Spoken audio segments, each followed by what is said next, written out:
প্রিয় শিক্ষার্থীবৃন্দ, তোমরা যারা সমাজবিজ্ঞান বিভাগে ভর্তি হয়েছো, নোয়াখালী সরকারি কলেজের সমাজবিজ্ঞান বিভাগের পক্ষ থেকে তোমাদের আমি স্বাগতম জানাচ্ছি।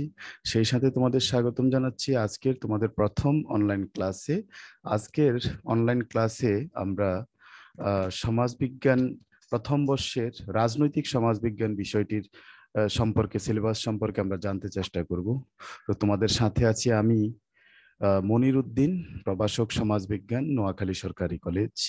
তা আমরা যেটা বলেছি যে সমাজবিজ্ঞানের একটি শাখা হিসেবে রাজনৈতিক সমাজবিজ্ঞান একটি খুবই গুরুত্বপূর্ণ বিষয়। রাজনৈতিক সমাজবিজ্ঞানের ইংরেজি হলো পলিটিক্যাল সোশিওলজি। আমরা এখন পলিটিক্যাল সোশিওলজির সিলেবাস বা চ্যাপ্টারে কি কি আছে, বইটাতে, কোর্সটাতে কি কি আছে, আমরা এখন সেই সম্পর্কে আলোচনা করব। আমাদের এখানে প্রথমেই চ্যাপ্টার 1। চ্যাপ্টার 1-এ definition, nature, scope and importance of political sociology. তো এটাতে রাজনৈতিক সমাজবিজ্ঞান কি, রাজনৈতিক সমাজবিজ্ঞানের প্রকৃতি, পরিধি, তারপরে রাজনৈতিক সমাজবিজ্ঞানের যেই গুরুত্ব, এটা আমরা কেন পাঠ করব, এবং অন্যান্য বিজ্ঞানের সাথে, অন্যান্য সামাজিক বিজ্ঞানের সাথে রাজনৈতিক সমাজবিজ্ঞানের সম্পর্ক কি, এই সংক্রান্ত আলোচনা করবে আমাদের chapter 1। Then chapter 2, major concept of political sociology. রাজনৈতিক সমাজবিজ্ঞানের যেই মৌলিক প্রধান ধারণাগুলো আছে, কনসেপ্টগুলো আছে, সেগুলো আলোচনা করবে চ্যাপ্টার 2-তে। যেমন সেই ধারণাগুলো কি হতে পারে, সেই ধারণাগুলো হতে পারে রাজনৈতিক সংস্কৃতি, রাজনৈতিক সামাজিকীকরণ, রাজনৈতিক উন্নয়ন, রাজনৈতিক মেরুকরণ, রাজনৈতিক ব্যবস্থা, রাজনৈতিক আচরণ বা রাজনৈতিক অংশগ্রহণ ইত্যাদি সংক্রান্ত আলোচনা করবে আমাদের সেকেন্ড চ্যাপ্টার, যেটার বাংলা হলো রাজনৈতিক সমাজবিজ্ঞানের প্রধান প্রধান ধারণা সমূহ। তারপরে তারপরে আমাদের চ্যাপ্টার 3তে হলো theories regarding the origin of state.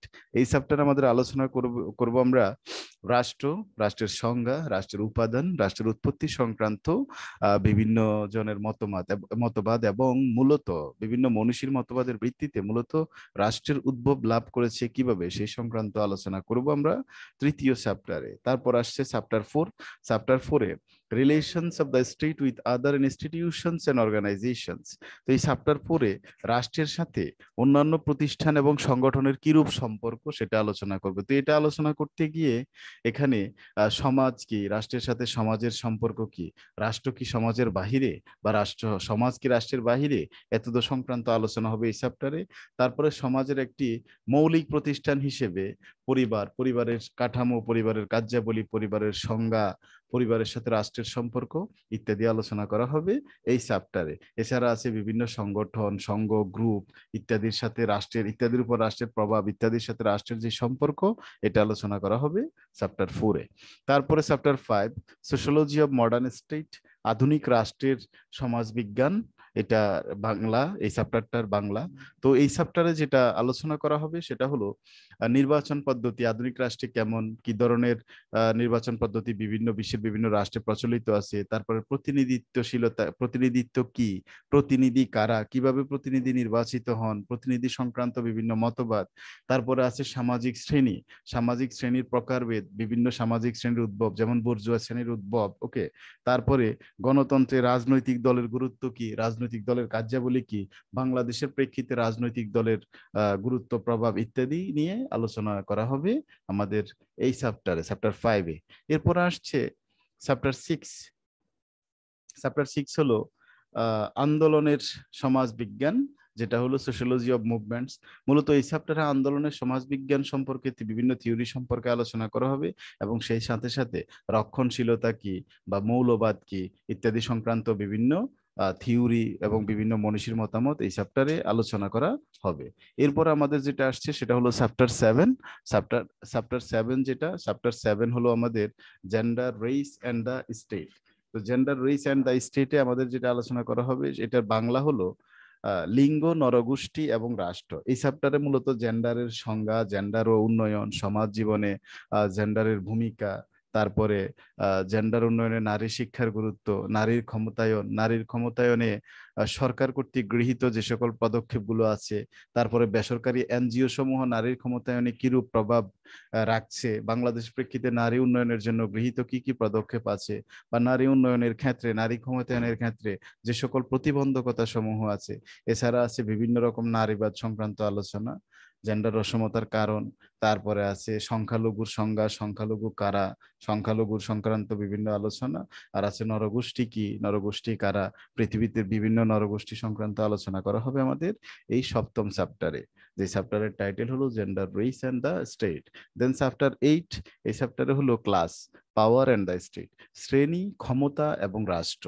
এই চ্যাপ্টারে মূলত শ্রেণীর প্রকৃতি, শ্রেণীর সংজ্ঞা, শ্রেণীর উৎপত্তি, শ্রেণী সংক্রান্ত বিভিন্ন মনীষীদের মতবাদ, তারপরে ক্ষমতা কি, ক্ষমতা সংক্রান্ত তত্ত্ব, ক্ষমতার প্রকারভেদ, মূলত ক্ষমতা কোথায় থেকে সৃষ্টি হয়, ক্ষমতার উৎস, তারপরে শ্রেণী কাঠামো, রাজনৈতিক দলের সম্পর্ক কি, রাজনৈতিক দল কিভাবে ক্ষমতা এবং প্রভাব বিস্তার করে, শ্রেণী ও রাষ্ট্রের সম্পর্ক, তারপরে শ্রেণী, ক্ষমতা ও রাষ্ট্রের সম্পর্ক ইত্যাদি বিভিন্ন বিষয় নিয়ে আমাদের চ্যাপ্টার 8-এ আলোচনা করা হবে।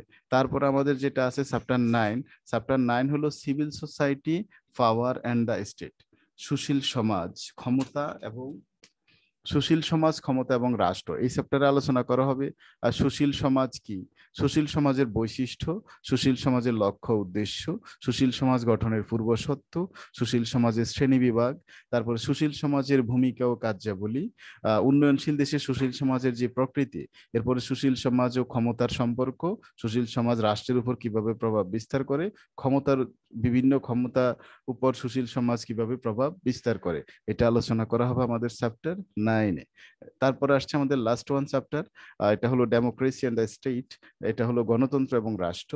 এটাতে যে আলোচ্য বিষয় আছে সেটা হলো গণতন্ত্রের সংজ্ঞা, গণতন্ত্রের বৈশিষ্ট্য, গণতন্ত্রের দোষ গুণ, গণতন্ত্রের তারপরে সাফল্য, গণতন্ত্রকে সফল করতে হলে কি করতে হবে, সাফল্যের শর্তাবলী, এরপরে গণতন্ত্র কি আসলেই একটি কল্যাণকর ব্যবস্থা, এটা অর্থাৎ গণতন্ত্রের মূল্যায়ন, তারপরে গণতন্ত্র ও রাষ্ট্র কিভাবে সম্পর্কিত, উন্নয়নশীল রাষ্ট্রে গণতন্ত্রের প্রকৃতি, উন্নত রাষ্ট্রে গণতন্ত্রের প্রকৃতি, বাংলাদেশে গণতন্ত্রের ক্ষেত্রে প্রতিবন্ধকতা বা বাধা সমূহ, বাংলাদেশে গণতন্ত্রের ভবিষ্যৎ সম্ভাবনা কি, আধুনিক গণতান্ত্রিক রাষ্ট্রে বিরোধী দল কিভাবে ভূমিকা পালন করে, এ সংক্রান্ত আলোচনা হবে চ্যাপ্টার 10-এ। তো এই হলো সংক্ষেপে আমাদের পলিটিক্যাল সোশিয়োলজি বা রাজনৈতিক সমাজবিজ্ঞান কোর্সের সিলেবাস সংক্রান্ত ধারণা।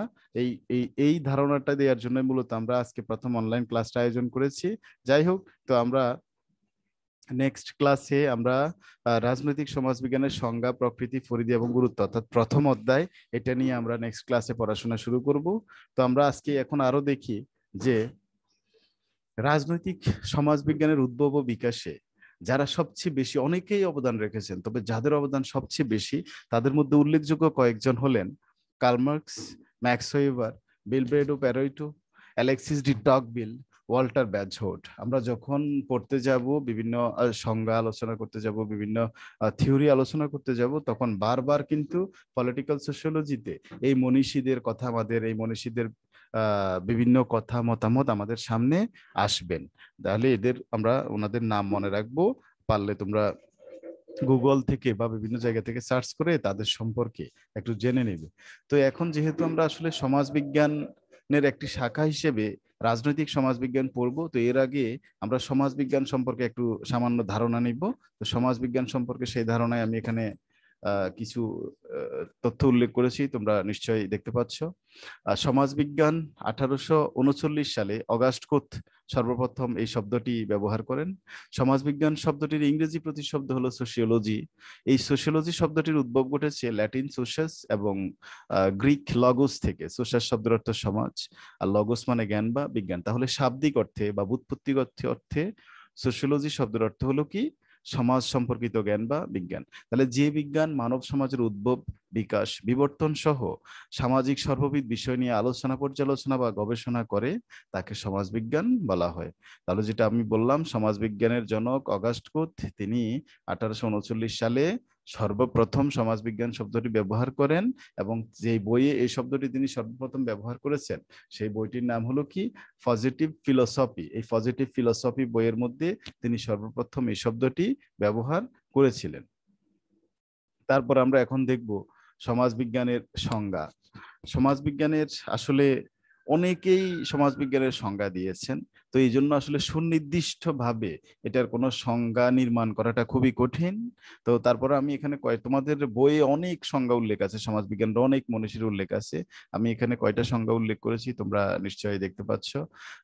তো যেমন প্রথমেই যেটা উল্লেখ করেছি যে এমিল ডুরখিমের মতে sociology is the science of social institutions, সমাজবিজ্ঞান হলো সামাজিক প্রতিষ্ঠানের বিজ্ঞান। তিনি এমিল ডুরখিম প্রতিষ্ঠানের উপর জোর প্রদান করেছেন।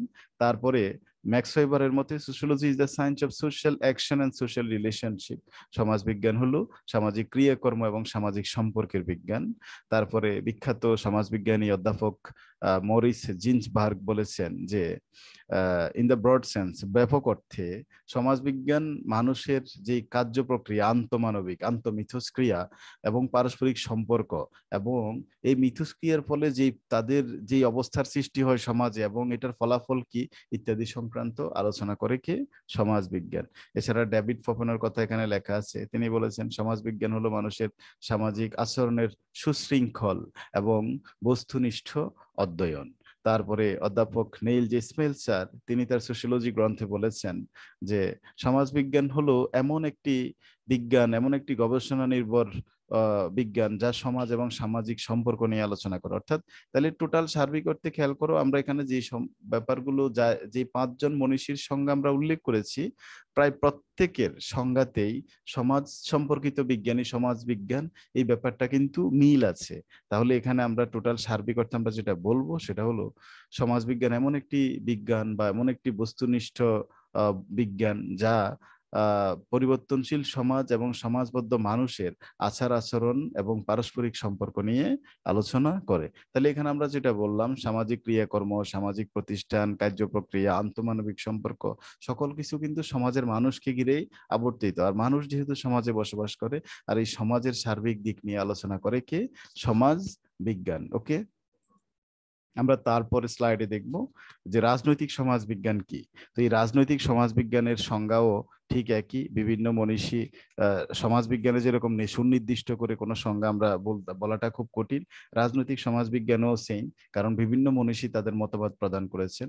আমি এখানে একটা নিজের সেন্সে একটা সংজ্ঞা উল্লেখ করেছি, তোমরা দেখতে পাচ্ছ যে পলিটিক্যাল সোশিয়োলজি হলো power and the relationship between society, science, states and political conflict ইত্যাদির অধ্যয়ন। তাহলে পলিটিক্যাল সোশ্যালজি হলো ক্ষমতা এবং সমাজ, রাষ্ট্র ও বিভিন্ন রাজনৈতিক ইস্যু, রাজনৈতিক বিষয়াবলীর মধ্যে যে আন্তঃসম্পর্ক, এটার অধ্যয়নই হলো কি?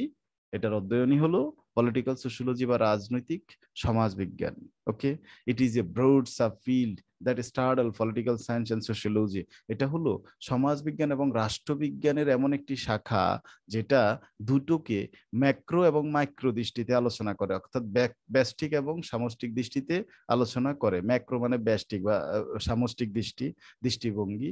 তো এই সামষ্টিক দৃষ্টিভঙ্গিতে যেটা হয় সেটা হলো এটা বৃহৎ অর্থে আলোচনা করে, কেমন যেমন কোনো একটা জাতি রাষ্ট্র নিয়ে, বিভিন্ন রাজনৈতিক প্রতিষ্ঠান নিয়ে, তাদের উন্নয়ন নিয়ে, হ্যাঁ, তারপরে সামাজিক এবং রাজনৈতিক পরিবর্তন কেন ঘটে, সমাজের উপর তাদের প্রভাব ইত্যাদি নিয়ে ম্যাক্রো দৃষ্টিভঙ্গি যেটা, ওকে, বা মানে বৃহৎ দৃষ্টিভঙ্গি যেটা, সামষ্টিক যেটা, সেটাতে আলোচনা করা হয়। আর যেটা ক্ষুদ্র দৃষ্টিতে আলোচনা করা সেটা হলো ধরো একক ব্যক্তির ভোটাধিকার, ব্যক্তির রাজনৈতিক অ্যাটিটিউড, আচার আচরণ, তারপরে রাজনীতিতে ব্যক্তির অংশগ্রহণ, সেটা সমাজের যে কোনো ব্যক্তি হইতে পারে, কোনো রাজনৈতিক নেতা হইতে পারে। হ্যাঁ, যেমন আমরা ভোটাধিকার প্রয়োগ করি, আমরা যারা সমাজের সাধারণ সদস্য ভোটাধিকার প্রয়োগ করে আমরা প্রতিনিধি নির্বাচন করি, প্রতিনিধি গিয়ে প্রতিনিধি নির্বাচিত হওয়ার পরে রাষ্ট্রের এবং সমাজের কল্যাণে কাজ করে। ওকে, তাহলে এই যে ব্যক্তিগত পর্যায়ে আমাদের রাজনৈতিক সমাজবিজ্ঞানের ব্যক্তিগত পর্যায়ে যে মাইক্রো ওরিয়েন্টেশন, মাইক্রো বা ছোট দিক, ক্ষুদ্র দিক, সেটা হলো ব্যক্তিগত পর্যায়ে সমাজে বসবাস করে রাজনীতির চর্চার যে বিষয়টি, সেটা আলোচনা করে কে? রাজনৈতিক সমাজবিজ্ঞান। এছাড়া আমি তোমাদেরকে আরো ধরো দুই চারটা সংজ্ঞার কথা উল্লেখ করতে পারি, যেমন এস এম লিপসেট বিখ্যাত সমাজবিজ্ঞানী, তিনি বলেছেন রাজনৈতিক সমাজবিজ্ঞান সমাজ ও রাষ্ট্রের এবং সামাজিক কাঠামো ও রাজনৈতিক প্রতিষ্ঠানের আন্তঃসম্পর্কের অধ্যয়ন হিসেবে রাজনৈতিক সমাজবিজ্ঞানকে আখ্যায়িত করা যায়। তারপরে নর্ডলিঙ্গার, ইরিক নর্ডলিঙ্গার বিখ্যাত সমাজবিজ্ঞানী, তিনি তার পলিটিক্যাল সোশিয়োলজি গ্রন্থে বলেছেন যে রাজনৈতিক সমাজবিজ্ঞান হচ্ছে সামাজিক ও রাজনৈতিক প্রপঞ্চের মধ্যে পারস্পরিক যে সম্পর্ক, সেটার অধ্যয়নই হলো রাজনৈতিক সমাজ বিজ্ঞান। তো এইরকম আসলে অনেকের সংজ্ঞা আমাদের এখানে উল্লেখ আছে। তাহলে আমরা পরিশেষে রাজনৈতিক সমাজবিজ্ঞান বলতে আমরা কি বুঝবো? রাজনৈতিক সমাজবিজ্ঞান বলতে আমরা বলতে পারি যে রাজনৈতিক সমাজবিজ্ঞান হলো এমন একটি সমাজবিজ্ঞানের এবং রাষ্ট্রবিজ্ঞানের এমন একটি শাখা যা সমাজ, রাষ্ট্র, সামাজিক কাঠামো, রাজনৈতিক প্রতিষ্ঠানসমূহের পারস্পরিক সম্পর্ক নিয়ে আলোচনা করে। যদি আমরা আরো কনসাইজ করে, আরো ছোট করে এক কথায় বলতে চাই, তখন আমরা বলতে পারি রাষ্ট্র, সমাজ ও রাজনীতির সামাজিক ভিত্তি সম্পর্কিত আলোচনাই হলো রাজনৈতিক সমাজ বিজ্ঞান। তো আজকে আমি সিলেবাস সংক্রান্ত কথা বললাম কোর্সের, তারপরে সমাজ বিজ্ঞান কি এ সংক্রান্ত কিছু তথ্য দিলাম, তারপরে রাজনৈতিক সমাজ বিজ্ঞান সম্পর্কে তোমাদের একটু কথা বললাম। নেক্সট ক্লাস থেকে আমরা সরাসরি আমাদের ক্লাসে চলে যাব। আজকে আমরা আর ক্লাস দীর্ঘায়িত করব না। তাহলে তোমরা যারা আছো সবাই বই পুস্তক কিনে নিবে, তারপরে সিলেবাস সংগ্রহ করবে আর নিয়মিত পড়াশোনা করবে। তোমাদের সবার জন্য অনেক অনেক শুভকামনা। এবং তোমাদের যেন ভবিষ্যৎ সমাজবিজ্ঞানে ভর্তি হয়েছে যেন ভালোভাবে সবাই পড়াশোনা করতে পারো। তোমাদের অনেক অনেক কল্যাণ এবং শুভকামনা জানিয়ে আজকের ক্লাস আমরা এখানেই শেষ করছি।